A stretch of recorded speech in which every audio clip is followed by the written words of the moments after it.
खरं म्हणजे डॉक्टर अमोल कोल्हे यांना अपेक्षा होती की त्यांना व्यासपीठावर भाषण करण्याची संधी मिळावी, परंतु पूर्वनियोजित कार्यक्रम असल्यामुळे मुख्यमंत्री आणि दोन्ही उपमुख्यमंत्री यांना पुण्याला वेळेत पोहोचणं गरजेचं होतं. तिथं लहुजी उस्ताद साळवे यांच्या स्मारकाचासुद्धा कार्यक्रम मोठा आणि महत्त्वाचा होता. त्यासाठी प्रस्तावना करणाऱ्या लोकांनासुद्धा थांबून आदरणीय उपमुख्यमंत्री अजितदादा हे स्वतःच बोलायला उठले.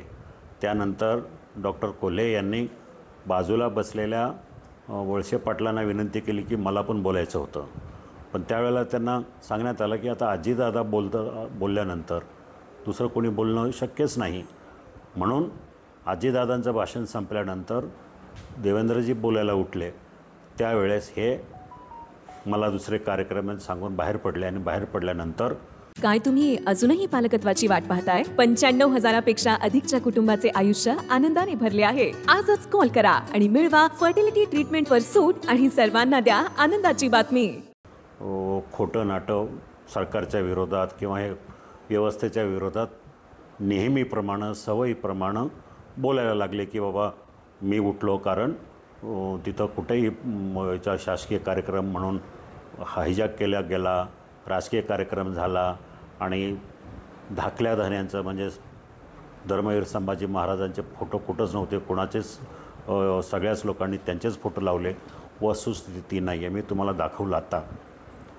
आम्ही जे बोर्ड लावले शिवसेनेच्या वतीनं भाजपच्या वतीनं त्या ठिकाणी आणि ग्रामस्थांच्या ठिकाणी जे बोर्ड होते त्या बोर्डवर पहिला फोटो, मोठा फोटो, ठळक फोटो धाकल्या धान्यांचाच होता, धर्मवीर संभाजी महाराजांचा होता.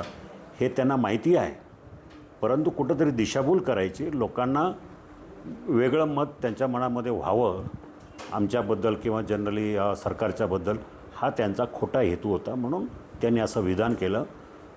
उलट मी तुम्हाला एक फ्लेक्स दाखवला. त्यांच्या एका चाहत्यानं जो फ्लेक्स बोर्ड केला त्याच्यामध्ये यांचा फोटो मोठा होता आणि धर्मवीर संभाजी महाराजांचा त्यांच्या भाषेत धाकल्या धान्यांचा फोटो तिथं अजिबात नव्हता.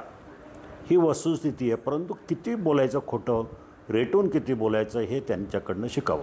खरं तर 15 वर्ष तुम्ही खासदार होतात, मात्र स्मारकासाठी कोणत्याही प्रकारचं योगदान तुम्ही दिले नाही आहे असं त्यांनी आरोप केले. हे सुद्धा खोटारडेपणा आहे, साफ खोटारडेपणा आहे. काय होतं की त्यांना जोराजोरात मोठ्यानं बेंबीच्या देठापासून ओरडून बोललं की त्यांना वाटतं लोकांना विश्वास पडतो. कधी सांगायचं की 157 देशामध्ये इतिहास पोचवला वगैरे, ठीक आहे, काय असेल ते पोचवलं असेल, परंतु खोटं किती बोलावं याला काहीतरी लिमिट हवं. माझ्याकडे किंवा सरकारकडे कागदपत्र उपलब्ध आहेत. 2016-17 मी आणि बाबूराव पाचरने आम्ही दोघांनी सुरुवात केली ह्या विकास आराखड्याला. धर्मवीर संभाजी महाराजांचा विकास आराखडा व्हावा, तिथं सुधारणा व्हाव्या, त्याच्यावर निधी पडाव्यात म्हणून आमदार बाबूराव पाचरने आणि मी नियोजन मंडळाकडे पहिली बैठक घेतली, कलेक्टरकडे बैठक घेतली. साधारण 125-150 कोटी रुपयाचा विकास आराखडा सादर पण केला. तो विकास आराखडा तिथं अजून आहे. त्यांना वाटत असेल तर त्यांनी नियोजन मंडळाकडे जाऊन बघावं. आम्ही काहीच केलं नाही हे म्हणणं साफ चुकीचं आहे. त्याच्यानंतर यांनी काय केलं? यांनी काहीच केलं नाही. नुसता 269 कोटीचा विकास आराखडा आदरणीय उपमुख्यमंत्री अजित पवार यांनी त्याच्या स्वतः पुढाकार घेतला आणि हे बैठकीला हजर राहायचे. बऱ्याचशा बैठकीला हजर न राहता शूटिंगला हजर राहायचे आणि यांनी काही केलं नाही. कुठलाही कागद कुठेही हलवलेला नाही, कुठेही काही मिटिंगा घेतल्या नाही. विकास आराखडा म्हणता अशोक पवारने मी केला. अशोक पवारला तर सवयच आहे, फार अगदी न्यूयॉर्कमध्ये जर काही विकास कामं होत असतील तर मीच केली असं ठणकावून सांगायची सवय आहे. त्यामुळे यांच्यावर हे दोघंही अगदी बंडलबाज, खोटं बोलणारी, दडदडीत खोटं बोलणारी माणसं आहेत. यांच्यावर विश्वास ठेवण्यात काही अर्थ नाही.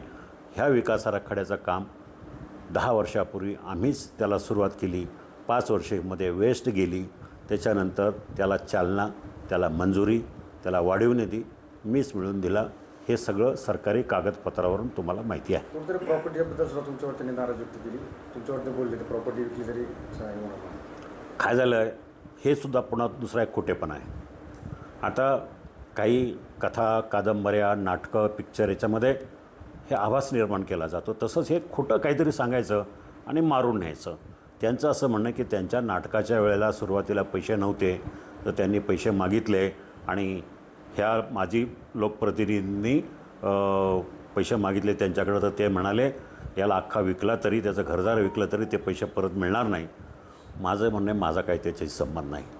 मी त्यांना स्पष्ट एकदा फोन करून विचारलं की डॉक्टर कोल्हे, हा विषय माझा नाही आहे, तुम्ही इनडायरेक्टली माझं नाव का घेता? काल पण त्यांनी तसंच म्हणाले, 15 वर्षे माझी राहिलेल्या माणसाने केलं आहे. त्यांच्यात हिंमत असेल ना तर समोर बोलावं की ह्याविषयी मी काय बोललो का. माझा आणि त्याचा पैसे देणे घेण्याचा संबंधच नाही हो. आणि त्यांना मी कशाला पैसे देईल, त्यांनी माझ्याकडे कशाला मागतील. माझं आणि त्यांचं कसं एवढं व्यवहारापर्यंत जाण्याचं हे नव्हतं. आज आहे त्यांच्याकडे काही उद्योगपती किंवा काही असतील, त्यांच्याकडनं त्यांचं काय झालं असेल. माझ्याकडं ह्या नाटकासाठी कधी पैसे मागितले नाही आणि कधी विषय झाला नाही. फक्त कुठंतरी लोकांची सहानुभूती मिळवायची. बघा, आढळराव असे म्हणाले, मला विलन करण्यासाठी, निवडणुकीमध्ये फायदा मताच्या माध्यमातून मिळवण्यासाठी एखाद्याला बदनाम केलं तरी चालेल, पण उगाच आपला काहीतरी टेंबा मिरवायचा असा त्यांचा प्रयत्न आहे. खरं तर कोनशिलेवरती स्थानिक खासदार असेल किंवा आमदार असतील, दोघांची पण नावं नाही. मग आता त्यावेळेस त्यांनी बोलताना सांगितलं की कोनशिलेवरती नाव नसले तरी लोकांच्या मनात माझे नाव कोरलेले. हा एक पुन्हा डायलॉगच आहे ना, याच्यात डायलॉगच आहे ना. हा टाळ्या घेणाराचा डायलॉग आहे. काळीज, काळजावर नाव कोरलं, हे सिनेमातले नाटकातलेच डायलॉग आहेत ना. याच्यावर काय दुसरं काय. वस्तुस्थिती आहे, शासनानं कोनशिल्यावर नावं टाकत असताना काहीतरी मर्यादा पाळल्या. मंत्र्यांपर्यंतची नावं, मुख्यमंत्री, 2 उपमुख्यमंत्री, वळसे पाटील, मी राज्यमंत्रीपदाचा दर्जा असल्यामुळं, ह्या भागातला असल्यामुळं माझं नाव टाकलं असेल. माझा काय आग्रह नव्हता. काय टाकलं, कोणी टाकलं, कसंही टाकलं ते मला माहिती नाही. बस एवढीच नावं असेल. नंतर सरकारी अधिकारी, महाआयुक्त असतील, कलेक्टर असतील, हे असतील, ग्रामपंचायत असतील, नावं ती बोर्ड मी बघितलं नाही. त्यांनी का बघितलं मला ते कळत नाही. पण हा काय मोठा इश्यू नाही हो. तुम्ही शिवाजी महाराजांचं नाव घेता, धाकल्या जाण्याचं नाव घेता, त्यांच्या नावानं पैसे कमवता आणि त्यांच्या कार्यक्रमामध्ये असे अभद्र वागणूक करता. तुम्हाला शोभतं काय? एका बाजूला म्हणायचं मावळा, शिवाजी महाराज, आणि मग तुम्हाला राग कशाला यायचं? हे झोंबायला नाही पाहिजे ना. नाव नसलं. तुम्ही म्हणता ना 157 देशामध्ये महाराजांना पोचवलं. अरे मग त्यांच्या कार्यक्रमामध्ये अशी विघ्न का आणायची? उठून चालतात तरा तरा तरा, पळून जायचं कार्यक्रमामधून स्टेजवरून आणि आरोप करायचे, माझ्यावर करायचे, सरकारवर करायचे. बंद करा हे धंदे.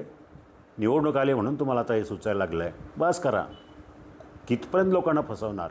कितपर्यंत लोकांच्या भावनांना आदर घालणार? कितपर्यंत लोकांना फसवणार? आमच्या दृष्टीनं छत्रपती संभाजी महाराज, संभाजी महाराज असेल, छत्रपती शिवाजी महाराज असतील, ही आमची जिव्हाळ्याची माणसं आहेत. हे आमच्यासाठी आदरस्थानी आहेत. आमचं सर्वस्व आहे. पण उगाच तुम्ही काहीतरी बोलून त्यांचा व्यापारासाठी, धंद्यासाठी, पैशासाठी उपयोग करू नका. निवडणुकीसाठी उपयोग करू नका. बस करा.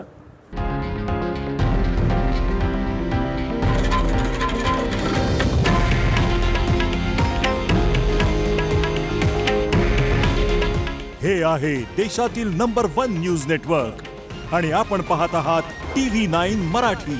काळजी तुमची, हित महाराष्ट्राचं.